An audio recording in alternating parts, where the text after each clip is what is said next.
melihat atau pada Desember sebenarnya kita menemukan pada Ganjar 36,1% dan pada bulan April 33,2%.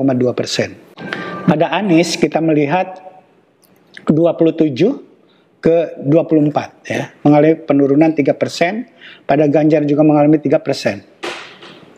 Sebaliknya pada Prabowo kita melihat kenaikan dari 25% ke 31%. Jadi persis itu kena, baik Anies maupun Ganjar itu kena oleh Prabowo. Jadi Prabowo ini mengalami kemajuan dengan mengambil suara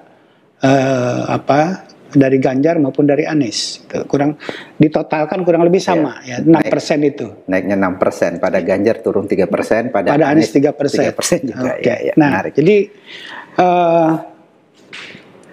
sebagaimana kita ketahui ada peristiwa apa pada waktu itu ya. Kalau kita perhatikan, saya kira sosialisasi Pak Prabowo sejak Desember ya, sejak mulai Januari lah sampai sekarang itu intensitasnya cukup tinggi gitu ya. Kita perhatikan di situ, dan misalnya ekspos ke medianya juga cukup kuat ya, Pak Prabowo ini. Nah ini yang di satu sisi ya. Di sisi yang lain adalah kita ada peristiwa khusus pada untuk Ganjar.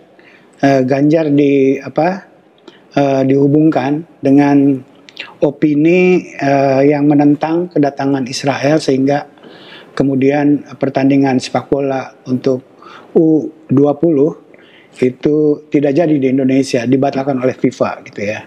Nah, Ganjar kena di situ. Nah, apakah demikian efek dari Anies? Anies kenapa? Anies kan tidak punya opini tentang itu. Kenapa dia mengalami penurunan pada kurun waktu yang sama gitu ya?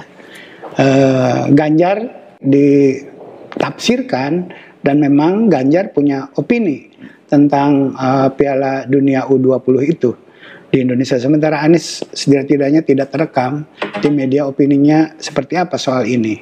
Nah, oleh karena itu kita harus cermati sesungguhnya yang berubah di kalangan pemilih itu pada segmen mana gitu ya. Nah, menurut analisis yang pertama saya ingin melihat perubahan-perubahannya itu kita lihat secara sosiologis di pedesaan atau di perkotaan, gitu. Pemilih pedesaan dan pemilih perkotaan.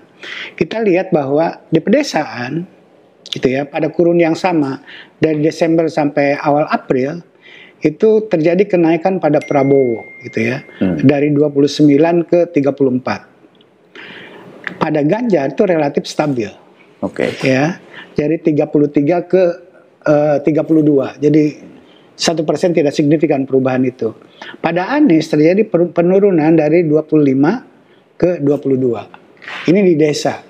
Jadi di desa terjadi pertarungan yang cukup sengit antara Anies dengan Prabowo. Dan nampaknya untuk sementara ini yang menang adalah Prabowo atas Anies di daerah pedesaan gitu ya. Sementara Ganjar itu tidak ikut bertarung di sini. Suaranya relatif stabil ya pada Ganjar. Nah, sebaliknya di perkotaan kelihatan sekali pertarungan antara Prabowo dengan Ganjar Pranowo terjadi di perkotaan gitu ya. Kita lihat pada waktu yang sama Prabowo naik dari 21 ke 29 cukup kencang ya, 8%. Anies juga mengalami penurunan dari 29 ke 26 tapi tidak terlalu banyak gitu ya. Ganjar itu mengalami penurunan dari 40 ke 34, 6%. Jadi sama dijumlahkan antara penurunan pada Anies dengan penurunan pada Ganjar itu sama dengan kenaikan pada Prabowo gitu ya. Tapi yang kelihatan di kota ini adalah pertarungan antara Ganjar dengan Prabowo. Dan Prabowo yang memenangkan pertarungan di perkotaan pada kurun waktu ini. Ini yang membuat Ganjar turun pada akhir Maret dan awal April ya, di dalam survei kita yang terakhir. Itu kita lihat di pedesaan dan perkotaan, Bung Saidi.